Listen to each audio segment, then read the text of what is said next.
This boy tried to overcome magic. In this world, mages reign supreme, while those without magic are rejected. Oscar, even though he was a genius sword saint, never awakened magic, but he was reborn years into the past, back when he was just a boy. And now, as a military genius, he enters the academy and crushes all the students. Flying over the burning city, a great monster spreads destruction everywhere. Amidst the flames, people run desperately, trying to save their own lives. Watching the creature, a mage and a warrior prepare to face the threat. Focusing his energy, the mage uses his staff to summon magic circles. With his preparation complete, he positions himself to unleash a great power. Then, several strikes are launched at the creature as it flies toward them. Even while taking the hits, the monster continues to charge at them with fury. The magic explodes with full force, but it seems to have no effect on it. From a distance, the other mages watch, realizing the attack has failed. The creature then dives swiftly, preparing for a counterattack. As the warrior charges forward, he strikes a direct blow against the monster's body. His blade, however,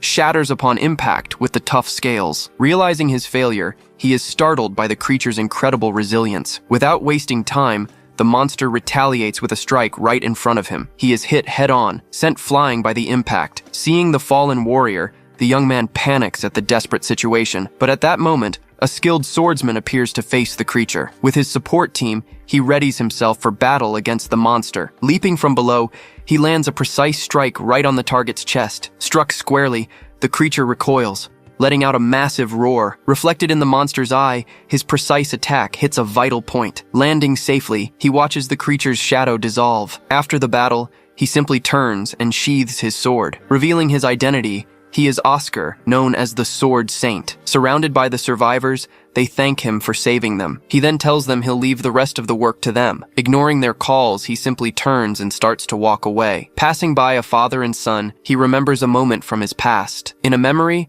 a little girl says that what she's seeing is very beautiful. A man then explains to her that it's what they call magic. With a wand, he created various particles that floated in the air. Despite everything, he still had a somewhat distant and thoughtful look. Seeing his strength, a family watched him with great admiration for his deeds. In his memory, a little girl gazed in awe at that same spectacle, just like himself, who also watched everything with a huge smile. Even though he was strong, he still carried the same desire he had for magic. As a child, he could even create small spells with his own hands. Changing scenes in a mountainous region, he began his daily training. Holding a wooden sword, he prepared for another repetition. Swinging the sword, he moved it with full force, cutting through the air. From a distance, two young people watched their master training alone in the middle of a field. Curious, she asks if he trains every day, and the young man confirms. Over the years, his feet have sunk into the ground in that very spot. He explains that the continuous training ended up forming that huge crater. Ignoring them, the master just turns and raises his sword. The student watches him with a surprised expression on her face. He then asks what the scroll is that she's holding. She then remembers the message and immediately shouts for her master. Running towards him, she tells him a letter has arrived from the capital. As he reads the letter, he sees his student ask if it's bad news. He says it's a medal, and complains that they should have checked his schedule. Laughing, she says that with his achievements, he could have a high-ranking position. Complaining about factions, he says he wouldn't be able to train well in a place like that. The student then comments that he must really love the sword. Looking to the side, he seems to reflect on what she just said. With a slight smile, he says it's not like he enjoys it that much. Revealing his past, he says he chose the sword on his father's orders. Completely surprised, the student is speechless upon hearing that revelation. He confirms that he didn't choose the path of the swordsman of his own free will. Looking at her, he says he envies her for having a talent for the sword. She says she joined the academy of her own volition, but now she's scared. Clutching her clothes, she shows she's very nervous about the situation. It's explained that mages and swordsmen use different circuits for their power. Mixing the two different energies causes a total collapse in the user's body. For this reason, the choice between the two paths defines your entire life. Placing a hand on her shoulder, he tries to calm his young apprentice. He then advises that if she's worried, she should just swing her sword. With a smile, she replies that she understands and thanks her master for the advice. Later, lying in his bed, the master rests alone in his room. He then thinks that he has no right to say that to his disciple. Remembering her words, he recalls that she envies him for his talent. Looking at his own hand, he wonders what it would be like to have a talent for magic. He then repeats the advice he gave, telling himself to just swing the sword. Suddenly, he senses something strange and opens his eyes, looking to the side. Outside the house, a huge explosion suddenly occurs. Watching the burning house, a group of cloaked mages watches from a distance. Leading the group, One of them holds a staff, ready for battle. As they talk, one mage asks if they got him, but another tells him not to let his guard down. Leaping from the rubble, the master suddenly appears, surprising one of the mages. Running toward the enemies, he realizes they are very powerful mages. He then tries to identify which of them is the leader of the mysterious group. Giving the order, the leader commands all the other mages to prepare their attack. Holding his sword, the master prepares to face all the enemies there. Dodging the blows, he leaps over the attacks to counterattack. Getting close, he lands a direct hit on one of the cloaked mages. Then he notices something, and his face fills with surprise and worry. Taking the student hostage, the leader threatens him, ordering him to lower his sword. Tied up and gagged, the girl is terrified of being held hostage. He asks what their objective is, and the leader replies that it's his life. Confused, he says he doesn't remember doing anything to be so hated. With a smile, the leader says he figured he wouldn't remember. Another mage says they cannot forgive his existence with so much talent. Not understanding at all, he asks what they were talking about. The leader says he doesn't need to understand, since he's going to die there. He then looks toward his student, who is still a hostage. Shouting, the student tells her master not to worry about her life. Hearing that, he looks at her with an expression of pure determination. Holding his sword, he says he finally understands the whole situation. Surprised by the change, the leader of the mages doesn't understand what's happening. He warns that their plan has failed and that they shouldn't have underestimated his disciple. The mage holding her hostage panics at the situation. Standing still, he turns his back as the ice strikes fly toward him. At high speed, the ice strikes race to hit him head on. After the impact, a large cloud of smoke rises from the spot. Initially confident, the leader is startled to see what has happened. Impressed, the leader comments on the girl's courage for taking such a risk. With his body pierced, the master protects her, saying that's how swordsmen are. Seeing her master gravely wounded, the student runs desperately to him, believing they've won. The mages leave, talking about his wasted talent. She then asks why he did that, getting so hurt for her sake. With a smile, he replies that he's a swordsman too, just like her. Crying, she says she was also prepared to die during that battle. She blames herself, but he tells her it wasn't her fault. Unable to accept it, the student keeps crying while holding her master. With his last bit of strength, he tries to say something but can't. In his mind, he regrets not having become a mage to protect her. He then admits that all this time, he had always wanted to use magic. To run from the truth, he just kept swinging his sword non-stop. Despite all the admiration, he never forgot his true dream. Nothing compared to the happiness he felt when he saw magic as a child. Extending his hand toward the sky, he finds himself in an unknown place. He then gets up, looking at his hand, completely confused by the situation. Placing a hand on his head, he realizes he should have died. Sitting, he looks around and wonders where he is. Seeing the landscape, he recognizes it as his old childhood village. Remembering his death, he's confused about still being alive in this place. Next to his sword, he finds a letter and wonders what it is. Opening the letter, he's completely surprised by what's written inside. Holding the invitations, he sees they're from the two biggest academies in the kingdom. At 15, every young person receives an invitation to either the Academy of Magic or swordsmanship. After choosing, the candidate must take the letter to the academy's gate. With the letter in hand, he notices his reflection in front of him. Questioning himself, he begins to wonder if he has really returned to the past. He then realizes he's back at 14, before he became a swordsman. When someone approaches, he just stays crouched, looking at the ground. Appearing, his father asks what he's doing there alone, calling his name. Startled, he quickly stands up,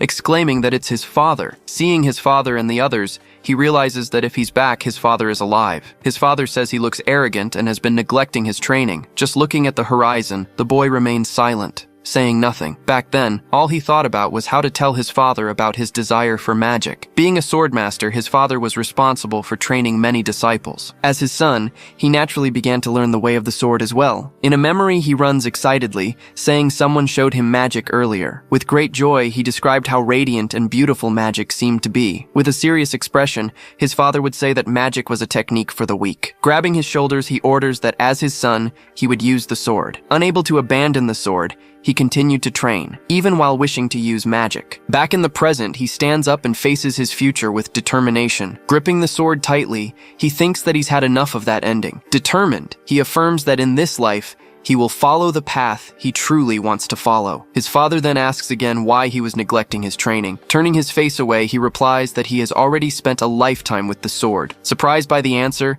his father just stares at him in silence. Unleashing his power, he summons several energy swords around him. One of his men feels the pressure, forced back by the power. The other two are thrown to the ground, unable to withstand the force he released. Even with all that power, The boy remains still, facing his father. Amazed, one of the men wonders how he can be so calm. Ignoring the pressure, he stands firm, looking at his father without backing down. His father watches him, realizing his son wasn't just playing around. Dispelling the technique, he says it seems he wasn't just messing around. Approaching, he places a hand on his son's shoulder, acknowledging his strength. He then says that one day he will be able to entrust his guild to him. Seeing this, the other men look at the young boy with envy. With a faint smile, his father turns and starts to walk away. Thinking about his father, he stands there, reflecting on that moment. Running towards him, he hugs his father from behind with all his might. Two men surround him, saying they were eager to see him again. With a smile, one of them offers to give him a little sword lesson. Remembering the past, he realizes those guys were there before too. They were his training partners, whom he always fought at his father's request. But after they awakened their energy, they always left him aside. Taking the opportunity, they would take out their frustrations on him, pretending to teach him. Back in the present, he prepares for combat against that same man. Telling him to hurry, the man channels his energy into the wooden sword. The presence of that energy created a power gap his technique couldn't overcome. Ignoring the challenge, he turns and starts walking towards the river. Holding his sword, he's thankful for everything that has happened so far. Seeing this, the man is completely shocked, not understanding his strange behavior. Throwing the sword into the water, he surprises his rival, who stumbles at the move. Calling him a coward, the others shout, asking if he plans to run from the fight. Furious, the man calls him a disgrace, preparing to strike. With his back to all of them, he faces the horizon, completely ignoring their taunts. With a smile, he says he will be a mage and will no longer use the sword. Shouting that he won't go easy, he charges forward with his wooden sword. Watching the attack, he analyzes the movements of his former training partner. His rival used sword energy to strengthen his entire body, but with a barrier, he easily blocks the blow, shocking his opponent. He then says that it's not enough to defeat him. Furious, the rival grinds his teeth, refusing to accept the direct provocation. Attacking with fury, he tries to land several blows but misses every one. He then realizes he's fallen into the old habit of fighting like it's just a training session. Outraged, he shouts, asking why he can't land a single hit. Extending his hand, he prepares to end the fight once and for all. With a swift move, he easily disarms his opponent. Stepping on the sword, he lands a blow that knocks his rival to the ground. On the ground, the rival furiously yells, calling him a bastard. Standing before him, he prepares to deliver the final blow. He then asks why he would throw away his advantage against a disarmed opponent. Looking back, he sees the others holding back the furious rival. After a moment of thought, he figures this will keep his rival away for a while. Remembering the past, he recalls how his father forcefully awakened his energy. To avoid the same mistake, he decides he will master magic first. Continuing on his way, he walks alone on a road through the forest. Wiping away his sweat, he looks around to make sure no one is there. Stopping in front of a rock, he believes no one will be able to see him. In a memory, a mage asks him how magic is used. He explains that swordsmen refine energy to enhance their bodies or their blades. Paying close attention, the mage listens to his explanation with curiosity. Sitting beside a garden, she then prepares to give an example. She then picks up a watering can that was on the ground next to her. She says that for them, using magic is like watering plants with a watering can. Not understanding, he asks what she meant by that. She explains that mana circulates through circuits and is poured into a magical formula. With a spell activated, the flowers around her begin to bloom. Back in the present, he sits on a rock to meditate in peace. Remembering the mage, he recalls that mana fills all the air around him. Sitting on the rock, he looks at the sky, trying to concentrate on nature. Closing his eyes, he believes he can draw in the mana with his heightened senses. After all, as a swordsman, he trained all 5 of his senses to their limit. So he closes his eyes, preparing to feel the flow of mana. Able to feel the flow of nature, he senses the birds, the water, and the fish. Opening one eye, he seems to have finally perceived something. Just then, the mana becomes visible, flowing throughout the forest around him. Wide-eyed, he's shocked to finally see the magical energy. Celebrating, he says that he did it and now he needs to absorb it all. But he realizes he has no idea how to do that. Hearing a noise, he quickly turns in the direction of the sound. Diving to the ground, he sees something hit the rock right beside him. Sensing the mana, he feels that something is very strange about this place. Getting up, he decides to walk toward the mysterious energy he felt. Moving through the forest,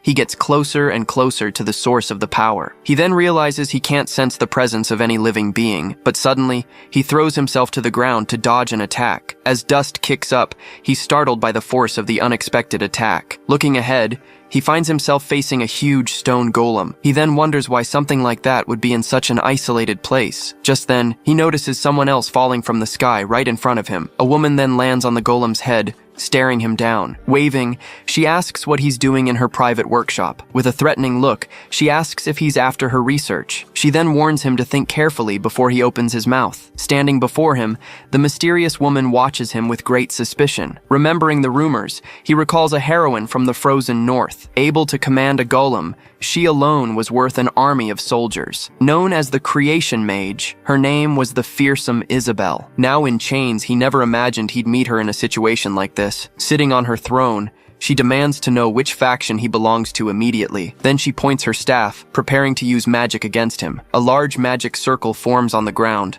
trapping him completely in place. Desperate, he yells for her to wait, trying to stop the attack. He says he didn't resist capture because he's not her enemy. She seems to consider his words before making her decision. Standing up, she prepares a spell and bids farewell to the nameless mage. Screaming, he warns her that he's not even a real mage. Surprised by the revelation, she stops her attack and stares at the chained boy. With a smirk, she says that's a pretty pathetic excuse to use. Placing a hand on his head, she begins to use an unknown magic. Her eye glowing, she's surprised by what she just discovered. She then realizes there's no mana flowing through his circuits. Now in her room, she says she finally understands his situation. Sipping a cup of tea, she informs him that she doesn't plan to apologize. She then complains that she's already a target for everyone around her. Surprised, he asks if she's really a professor at the Magic Academy. He thinks this is his chance to learn from her at the academy. Taking another sip, she glares at him with a look of pure contempt. Standing up, he prepares to make a very important request. Filled with hope, he asks her to teach him how to manifest mana. Coldly, she refuses, saying she has no interest in talentless losers. She then tells him to finish his drink and just leave. Remembering his death, he refuses to accept that fate once again. He refuses to back down no matter what. Ignoring her order, he simply asks if he can have another cup of tea. He then thinks he needs to find a way to convince her to help him. Using his special vision, he's able to analyze the mana around him. He then notices a flaw in the energy flow inside her golem. Pointing at the golem, he warns that the creature is acting strangely. Suddenly, the golem starts to shake and loses control of the teapot. The golem then hits her on the head, spilling all the hot liquid. Worried, he stands up and shouts her name, rushing to help. He explains that the circuits in the golem's right shoulder seem to be clogged. The energy in the golem's shoulder begins to fail, confirming what he said. Impressed, she wonders how he knew her golem was malfunctioning. Grabbing his arm tightly, she demands to know how he found out. She then asks how he knew the golem's shoulder was broken. He replies that the golem's mana flow seemed completely abnormal to him. She then remembers being told that mana is invisible. Looking at her, he simply confirms that he can see the flow of mana. She says she now understands how he broke her barrier so easily. She then wonders if it was because of his experience as a swordsman. Remembering her enemy,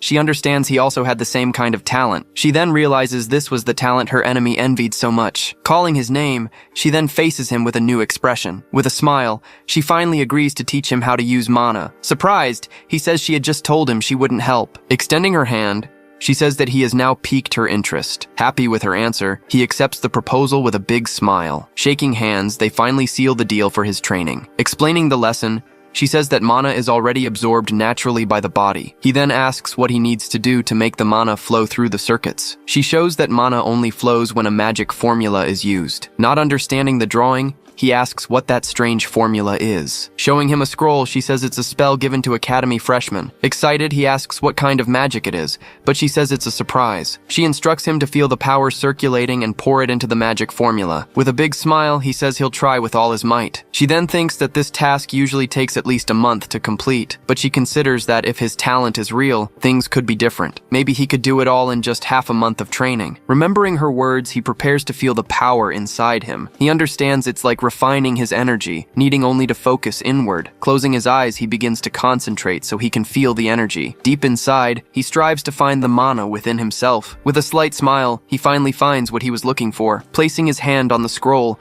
a purple magic circle begins to form. Opening his eyes, he realizes she was right all along. Looking at the scroll, he sees that the mana was right there. Mastering mana is like learning to walk with a new pair of legs. No one is born knowing how to walk. You have to fall and get back up to find your footing. Completely shocked, She stands there, watching what just happened. Even the greatest mages in the world take time to learn how to use mana. Looking up at the sky, he observes the various energy particles he just created. Approaching slowly, she still can't seem to believe what she's seeing. She thinks it's unbelievable that he mastered it on his first try. Remembering their conversation, she recalls the answer he gave about the golem. Then she wonders if it's just because he can see mana, but whatever the reason, she's certain about one thing with that boy. One thing was for sure, he possessed a truly impressive talent for magic. Observing the result, he finally understands that this was true magic. With a big smile, she calls out to him, saying what he did was incredible. Slapping him on the back, she can hardly believe he did it on the first try. He then says that it's not good enough, leaving her confused. Looking at the magic, he says it doesn't look very beautiful. Remembering the past,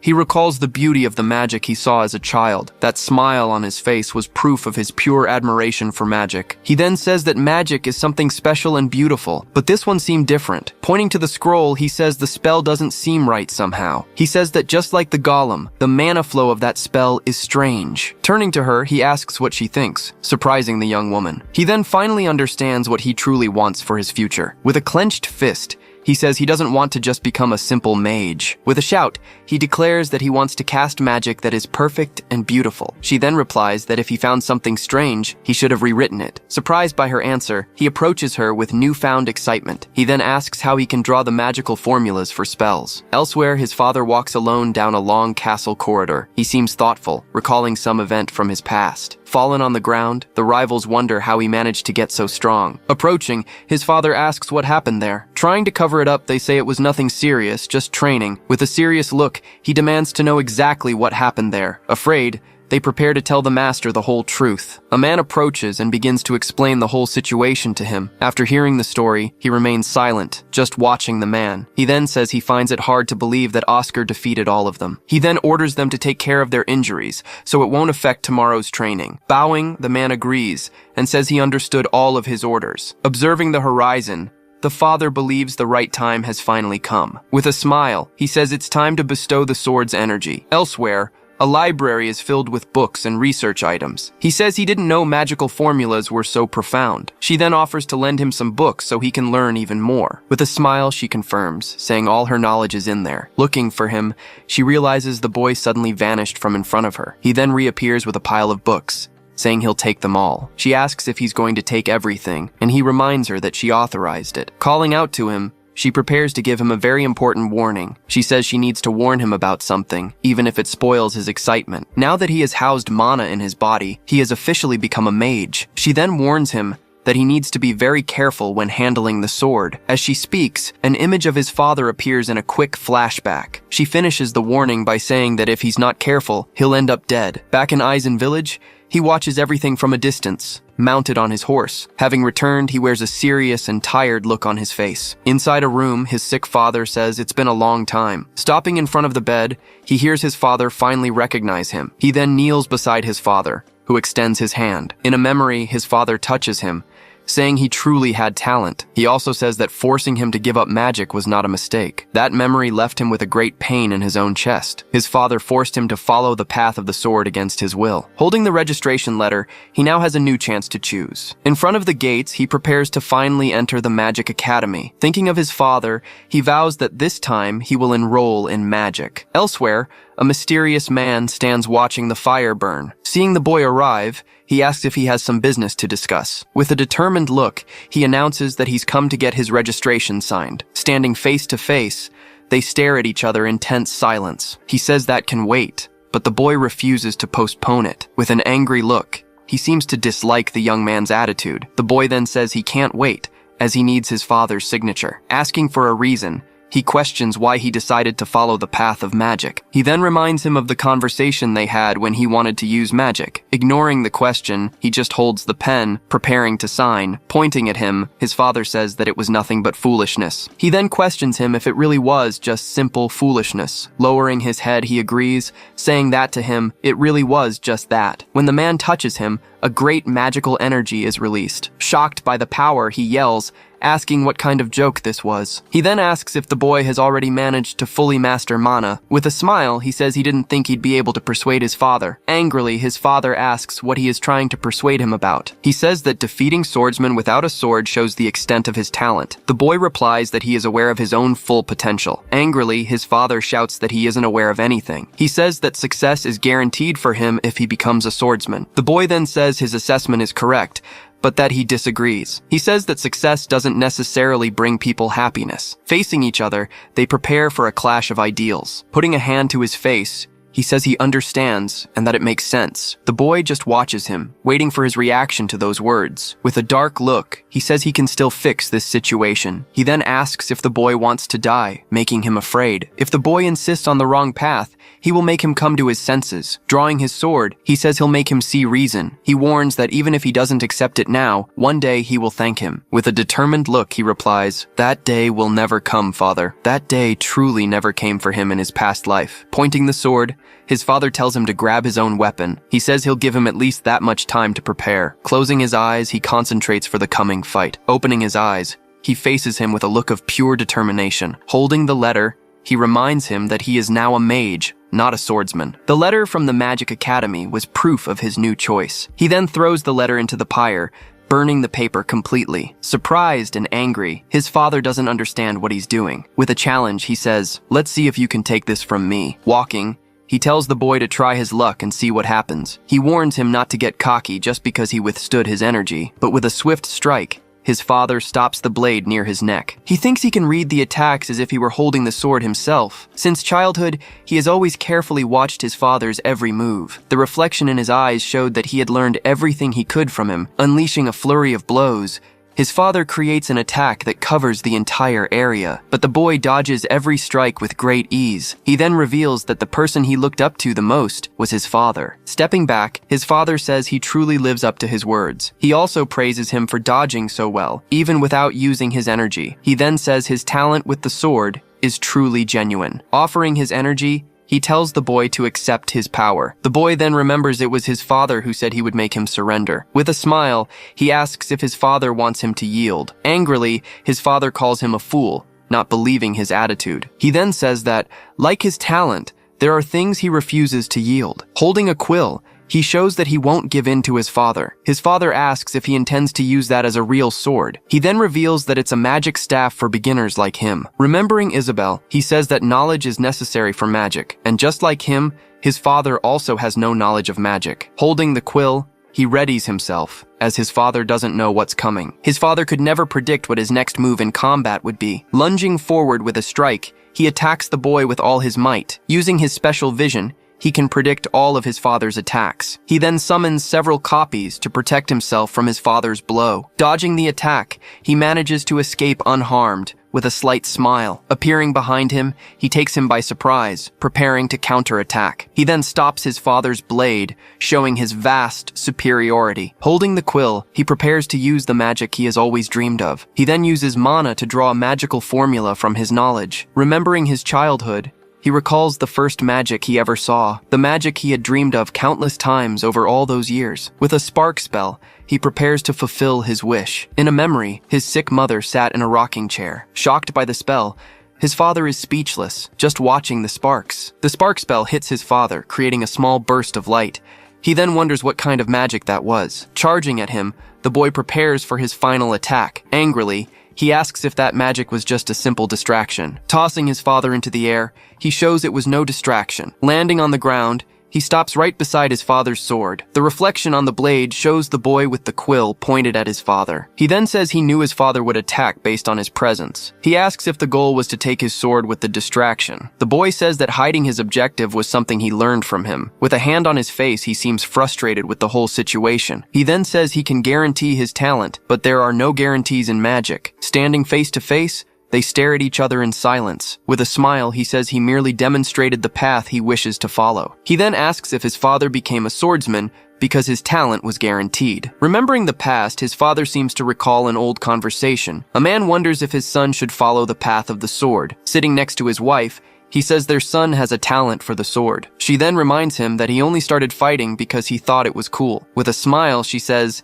"They don't need to choose. as he will decide for himself. With a faint smile, he says he thought his son would become a sword saint. Happy with the answer, the boy watches him with a hopeful gaze. But his father turns and starts to walk away, leaving the boy confused. Signing the application, his father finally accepts the path he has chosen. Surprised, the boy just stares at him, not understanding his sudden change of heart. With a smile, he says he can't sign with that magic quill. Changing scenes, the Magic Academy prepares to welcome the new students. Reading a file, a man says the new students are exceptional. A woman says the princess and other nobles are enrolling in the academy. With a smile, a young man says they have already mastered hereditary magics. Another mysterious man holds a file, not revealing his identity to the others. An instructor asks if there's anything wrong with the new students. The mysterious man says they are worthy of the saint class lineage. Elsewhere, the boy studies magic, using the quill as a pen. In front of the dormitory, his father waited for him with a faint smile. He turned to face him, a proud look in his eyes. After 6 months,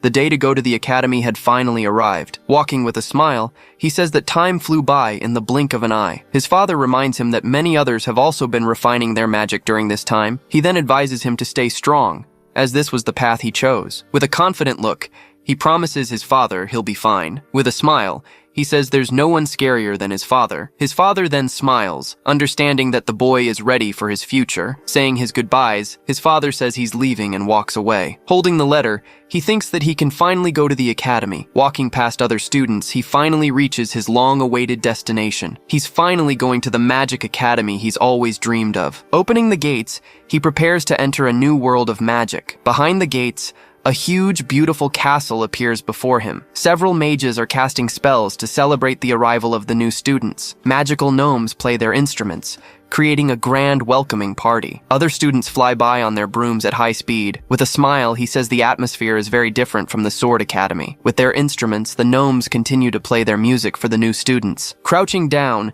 he wonders what the difference is between gnomes and golems. Remembering his registration, he stands up so he won't be late for the procedure. But suddenly, he finds Isabel standing right in front of him. Running up to her, he says he hopes she hasn't been slacking off these past few months. With a smile, she tells him to surprise her again with his talent. Pointing down the street, he asks where all the other academy students are. She explains that the selection exam for the first class is happening right there. The students are divided into 2 classes, based on whether they have mana or not. Above those 2, there's a special class for the most talented of all. The exam is a way to separate the most talented students from the others. She advises him to avoid the exam, but he asks why. She explains that the students who pass the exam are all powerful monsters. They are the elite, who grew up surrounded by magic since childhood. With a smile, he says that means he can learn advanced magic. With her hand on her head, she says it's useless to try and convince him. She then invites him to see the exam with his own eyes. In an arena, 2 students face off in an exhibition match. One of the students uses water magic to defend against the attack. The wave of water surges forward, showing the strength of the student's magic. With a smile, the student celebrates landing a successful attack. Watching the fight, he realizes the exam involves hitting a target with magic, but suddenly, he gets the feeling he's being watched. Turning around, he sees a man with white hair calling him over. The man calls him a commoner, saying he has no right to be there. With a look of anger, he tells the boy to leave immediately. He replies that he heard any new student could be accepted into the academy. With disdain, the man says he certainly has a silver tongue. He finally understands what Isabel meant about the students being monsters. He then realizes that no one who isn't a noble is welcome in that class. Shoving the boy, he says he's next and tells him to watch. A woman with a staff prepares to start the next round. Watching from afar, he prepares to display all of his magical power. He says the first class is for those who have dedicated everything to magic. Casting an ice spell, he chants, "Freeze all of existence." Enormous pillars of ice erupt, showcasing his incredible magical power. The people in the audience are shocked by the strength of the ice magic. The boy is also stunned by what he just witnessed. Impressed, they comment that this is to be expected from House Golosis. Others wonder if he used all his power in that single strike. He then says that now he understands this place isn't for him. He admits that the noble's magic is impressive and that he dedicated everything to it, but with a slight smile, he says it's all a huge waste. Angrily, the noble asks what he just said about his magic. Ignoring the taunt, he just turns and gets ready to leave. He then thinks that he understands the weight of effort and time very well. With a smile, he says he's gained some confidence and thanks the noble. The people in the crowd laugh, saying he's using a pen for a wand. They then say there's no way he can hit anything with that thing. The noble says his magic should have been perfect. Without a single flaw. Standing in front of the ice, the boy prepares to take his turn. He says his house specializes in ice, so there shouldn't be any flaws, but he wonders why he's taking that commoner boy seriously. The instructor prepares to start the next challenger's attempt. She says this year's batch is great, just as the rumors suggested. She's impressed with Zazan, who's already tipped to be the representative, but even so, she feels like something different is about to happen. She then wonders what the boy has been doing all this time. In the crowd, a man yells, telling him to give up if he can't hit it. The instructor notices he's waiting for something, and he isn't anxious. Using his special vision, he analyzes the ice magic in front of him. He can see all the flaws in the structure of the huge ice pillars. Holding the quill, he prepares to show his true magical ability. The instructor is shocked to see what he's about to do. Using a magic formula, he prepares to cast a fire spell. He then casts the spell, hitting all the targets with precision. The targets fall to the ground, showing they were all hit by the spell. The instructor is shocked, wondering what just happened. People comment that he used basic magic, but still hit the targets. They also say that if he's at the academy, he should use better spells. With a slight smile, he turns away, ignoring the crowd's comments. The noble wondered what kind of magic he would use in the exam. Lying on the ground, he says it was all a big waste of time. The boy then asks the instructor if he failed the exam. With a shout, she says he hit 5 targets and passed without any problems. Confused, he doesn't understand why she's so surprised by the result. He then asks why she's so shocked by his performance. She asks why he didn't aim one by one if he was able to. Angrily, she tells him not to say it was all just pure luck. With a hand on his chin, he thinks the noble's magic was incredible. He remembers the ice spell, which was truly impressive to see. He then explains that it's a waste to use so much mana on one spell. Confused,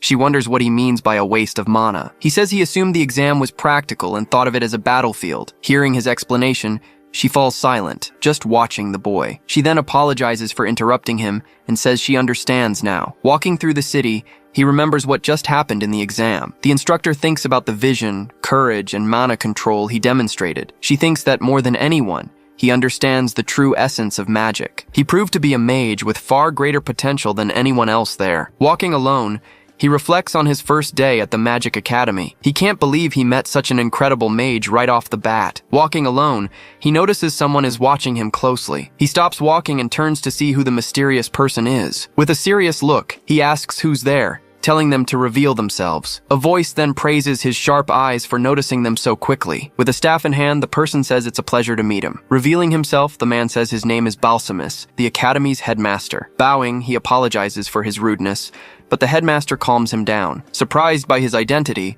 the boy is speechless for a moment, but suddenly he notices something strange, and his eyes go wide. He recognizes the necklace the headmaster is wearing as the one from the mysterious mage. Reaching out, he asks if there's something wrong with him. Hesitating for a moment, he gets ready to greet the academy's headmaster, but as he touches him, he gets a vision of the headmaster with a pained expression. Shocked by the vision, he quickly backs away. Startled by what he saw, a powerful gust of wind throws him back, showcasing the headmaster's magical strength. He's then thrown onto the roof of a house. Landing safely, the headmaster praises him for dodging, questioning his sharp perception. Floating in the air, he wonders if the boy's intuition is really that strong. With the quill in his hand, he asks if the headmaster came here to kill him. The headmaster asks if he really thinks he can win with that. With a swing of his staff, he casts a powerful wind spell. A prison of wind forms, surrounding the boy on all sides. He then realizes it's a wind barrier, and there's no way out. Realizing there's no escape, he prepares to use a fire spell. Using a magic formula, he launches a fireball at the headmaster. The spell surges forward, about to hit the headmaster dead on in the air. Hovering in the air, the headmaster watches the fire attack approach him, but with his staff, he deflects the spell with incredible ease. The boy braces for a counterattack, but the headmaster just watches him. He then realizes the headmaster aimed it so he could defend himself. With a slight smile, the headmaster seems pleased with the test results. Confused, he looks around, not understanding what's happening. Kneeling on the ground, he prepares for the headmaster's next move. The headmaster asks if he's already out of spells, and says he was just testing him. With a smile, the headmaster lands, and the boy asks what his goal was. He wanted him to experience the reality of being targeted for his talent. With a serious look, he says he underestimated the boy's true potential. He then asks if he'll be a target for standing out so much at the academy. The headmaster confirms it, saying that extremists don't tolerate talented commoners. He remembers the attack he suffered when he was targeted by mysterious mages. They said they couldn't forgive his existence with so much talent. Approaching him, he asks the headmaster to tell him who the extremists are. With a shout, he demands to know who the people who attacked him are. The headmaster just stares at him in silence, not answering his question. He then says that knowing their identities would put him in greater danger. He advises him to focus on learning to protect himself at the academy. With a determined look, he thinks about the power he needs to protect himself. He remembers that if the headmaster were an enemy, he'd already be dead. Closing his eyes, he seems frustrated with his own weakness right now. Turning to the headmaster, he gets ready to ask another question. He then asks what the pendant he's wearing around his neck is. The headmaster stares at him, looking a bit surprised by his question. He then asks if there's something wrong with the proof of a magic saint. Shocked, he understands that this is a title of the highest rank. That title was the mage's equivalent of the sword saint. The headmaster then says he's going to give him something and tosses a coin. Holding the coin, he wonders if it's some kind of badge. The headmaster warns him not to lose it, as it will be useful soon. Watching the headmaster leave, he's impressed by the power he displayed. He thinks that there isn't the slightest disturbance in the headmaster's mana. Holding the badge, he says he can't just stand there being impressed. He thought that just learning magic would be enough in his new life, but remembering his death, he knows he needs far more power. With a clenched fist, he understands he needs to become much stronger. He says he needs to surpass the man he was as the Sword Saint. In a room, 2 students comment that he was the first to arrive. They also say he hit every target during the exam. The noble says that's ridiculous and that he'll be eliminated soon. A man then enters the room, approaching the students who were there. Stepping forward, he prepares to make an important announcement. Seated, the noble just watches him with a look of pure contempt. Surprised, the noble stares at him with a shocked expression on his face. Entering the room, he walks toward his seat among the other students. In disbelief, the noble wonders how that guy managed to get here. He then questions what could have happened to the commoner boy. Talking with the mage, he says he needs to focus on gaining power to protect himself. Sitting with his eyes closed, he begins to concentrate on his power training. By repeating the process, he understands that discharging power increases his mana pool. Opening his eyes, he now stares at the horizon with a much more determined look. Standing in his room, he continues to look outside through the large window. Looking at his hand, he says he wants to gain more combat experience now. Suddenly, while sitting on the floor, he turns around in surprise as he notices something. Walking towards the door, he remarks that this is the first time this has happened. Adjusting his gloves, he states that this is the first time he's ever wanted to become stronger. Arriving at the location, he faces a group of 3 guys looking down on him. Seeing him there, the white-haired guy scoffs, saying, "That guy!" The guy then wonders what could have happened to our protagonist. Around them, other students also seem quite surprised by his sudden appearance. Noticing his rival there, his gaze finds someone else among the students. His eyes focus on a girl with glasses, and he wonders who she is. As she sat reading, a bookmark fell to the floor beside her. Bending down, he quickly picks up the bookmark before anyone can step on it. Walking up to the girl, he asks if that bookmark belongs to her. Holding out his hand, he returns the object she had dropped. With a smile on her face, she thanks him profusely for returning it. Observing her reaction, he comments that she seems to really like flowers. Confused by his words, the girl just stares at him, not understanding the comment. Introducing himself as Oscar, he asks to sit next to her, whose name is Lily. Just then, a voice emerges, and he looks up, paying attention. The other students look around, wondering whose voice that was. Coming from a nearby table, the voice seemed to be coming from inside a book. Suddenly, the book's pages begin to fly all over the room. Startled, all the students, including his rival, watch the pages fly around. Then a woman appears and introduces herself as Ruth, the person in charge of the class. Recognizing the woman, he remarks that she's the teacher from the first class exam. The teacher announces that next week they will participate in combat classes. Hearing about the field training, he becomes visibly much more excited. With his fist on the table, he can hardly believe he'll be gaining combat experience so soon. To balance the groups, she says they will form teams of 5. Confused, the students ask if combat strength is their magical power. Wagging her finger, she explains that the measurement will be their total body mana. Next to the girl, he continues to pay close attention to all the instructions. With a smile, the teacher prepares to begin the measurement procedure. She then informs them that she has finished measuring every student's capacity. Suddenly, the students notice spheres of light appearing above their heads. The girl beside him is also surprised by the sphere that appeared above her. With her back turned, the teacher tells them to look at the light intensity of each sphere. A large sphere appears above his rival, impressing a classmate standing nearby. Another student with a serious expression also has a sphere of equal intensity. Sitting in a relaxed manner, another boy smiles for also having a powerful sphere. Observing the students, the teacher says there are several talented mages in the class. Above his head, a small sphere of mana appears,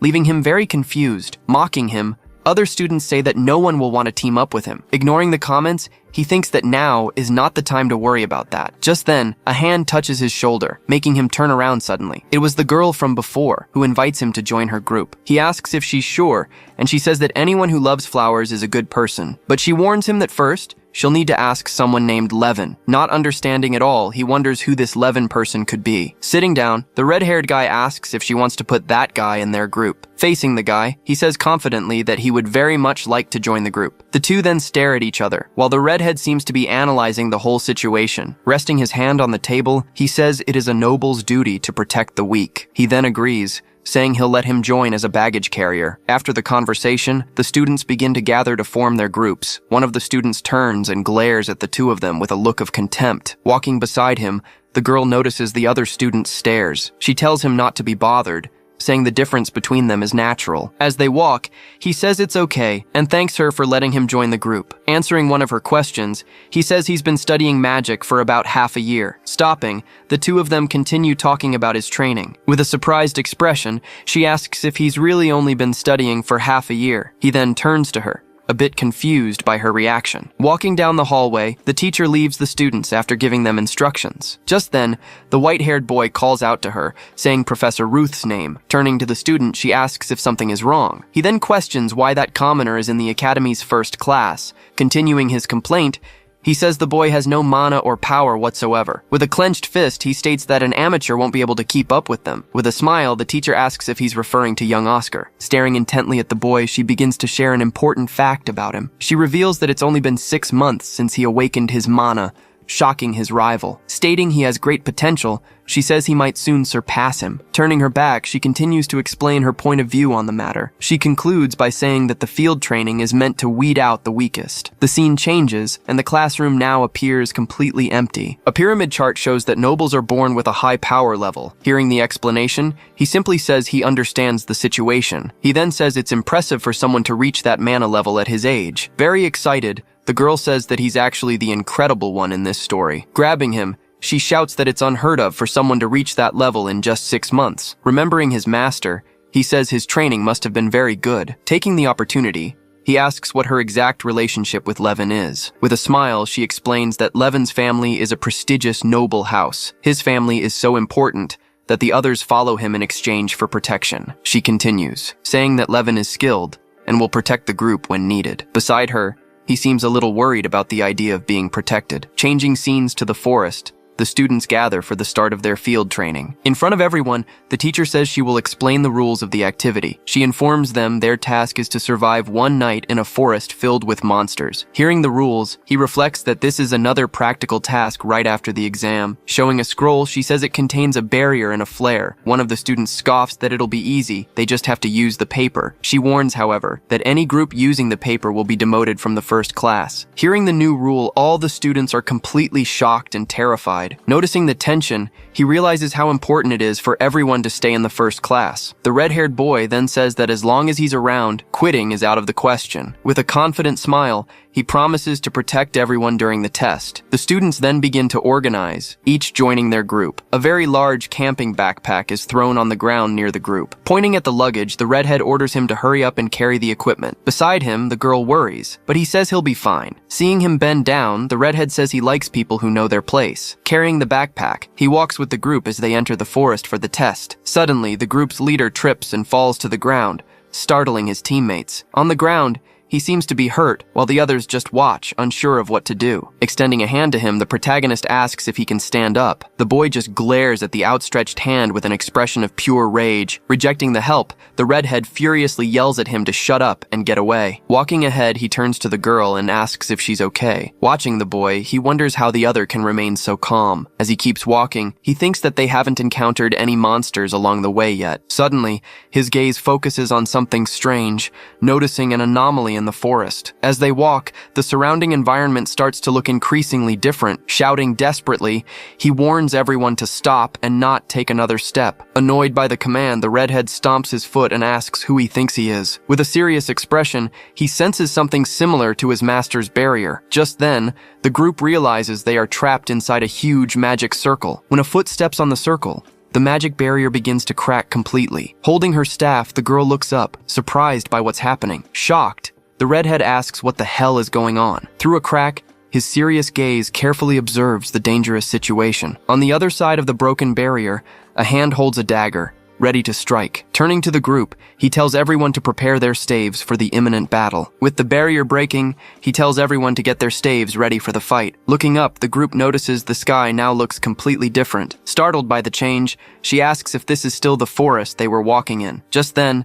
they find themselves facing enormous trees, in a place very different from before. On one of the trees, a marking with the number 5 reveals the location's identity. She then asks if it's possible they're in the 5th cemetery. One of the students shouts that this is a training ground for veterans. He then wonders if the magic circle was a trap set by someone. Recalling the situation, an image of 5 hooded figures comes to his mind. Facing the emergency, the protagonist suggests they use the magic paper to call for help. Holding the scroll in his hands, the redhead listens to his classmate's suggestion. Without hesitation, he starts ripping the paper with both hands in front of them. As he rips the paper, the redhead glares at the protagonist with a mocking look. He then smirks and says it was just a forgotten teleportation circle. Turning to the protagonist, he claims this is actually a great opportunity. He says that if he aces this training, the academy will give him an even better evaluation. As he walks ahead, the others comment that he's just what you'd expect from the Aldrit heir. The girl then asks Oscar to stay very close to her during the test. Walking with the group,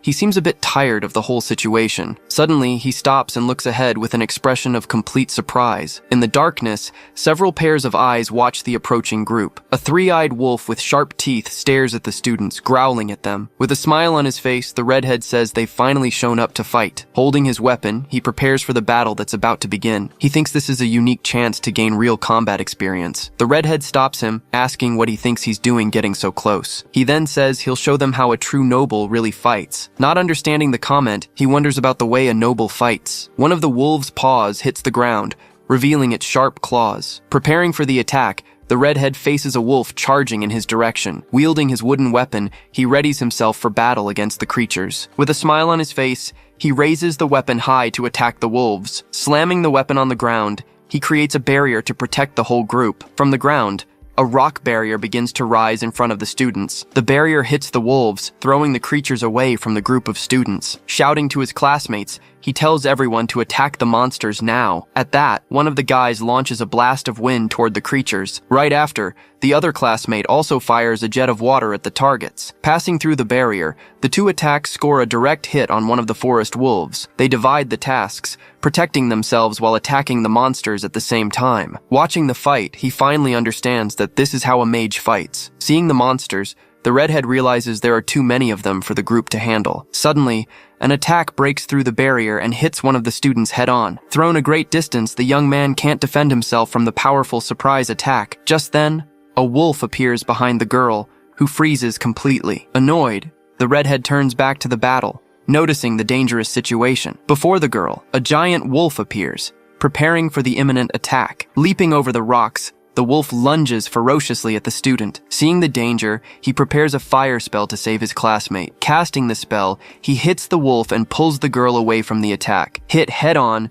the wolf falls to the ground, completely defeated by the blow. Pulling the girl behind him, he protects her from danger, stepping in front. She thanks him for saving her life, and he says the fight is over. With the wolves defeated on the ground, the group finally gets a moment of peace. As night falls, they all rest around a campfire in the forest. The redhead says he's lucky to see a noble fight up close. He replies that it was a magnificent combination of defensive magic. Being praised, the redhead seems a little embarrassed by the comment. He then reflects that he desires an individual strength that surpasses their power. Thoughtfully, he wonders if he should just keep training as he always has. As he sits in the forest, the girl calls out to him and approaches. With a smile, she offers him 2 mugs so they can talk. She says she's the one who ended up needing protection, and he thanks her for her help. He then asks about the difference in strength of the defensive magic she used. Remembering the wolf's attack, he continues his questioning about the magic. The redhead explains that magic is stronger the closer it is to the caster. Mocking him, he says that commoners are all like that and don't understand magic. The girl then explains that magic returns to nature the farther away it gets. Hearing the explanation, he finally understands the logic behind using magic. He reflects that if the formula and the mana are the same, there must be a way. Drinking from the mug, he wonders if there isn't a way to increase its effectiveness. Laughing, the girl says it seems she made the drink a bit too thick. He just smiles back, while continuing to think about magical power. At that moment, his gaze focuses on something, as if he's had a new idea. Observing the drink, he says he finally understands what he needs to do. Seeing him lost in thought, the girl calls his name, a little worried about him. Looking at the mug, he thinks about increasing the power that fills the container. He then wonders if this idea isn't similar to the Ki sword. Meanwhile, a man watches the group through a surveillance spell. Holding a whip, he comments on the heir of the renowned Aldrich family. Stepping on a magic circle, he seems to be preparing for some action. With a serious look, he says he'd prefer that person to stay quiet for now. Behind him, a huge, shadowy creature emerges, awaiting his orders. At a campsite, a teacher observes a group of students who have given up on the test. Scared, the defeated students huddle together, awaiting the outcome. She reflects that the dropout rate was low, as the class is exceptional. Just then, another woman arrives and says it's time to switch. The new instructor introduces herself as the teacher named Isabel. Seeing the newcomer, the students wonder if she is Isabel of Destiny. Watching a spell, she comments on how the students are doing in the test. She says the rivals group is doing very well, as expected from the first class. In another part of the forest, a student reads while sitting on top of a defeated creature. Asking about Oscar, the other teacher says his group's signal has disappeared. Looking at the location, she finds it strange, as they were there just a moment ago. Back in the forest, his group continues to rest around the fire. The other team members also take advantage of the free time to relax. One of the guys gets up and starts practicing with his wand near the woods. Holding his mug, the protagonist remains thoughtful, watching the campfire. Remembering the Ki sword, he thinks about how swordsmen use that technique. He then wonders if it would be possible to do the same thing using his mana. Suddenly, he hears a noise and looks startled toward the forest. Two of his classmates run out of the woods, screaming for everyone to run. The redhead then asks if more weaklings are showing up for the fight. Suddenly,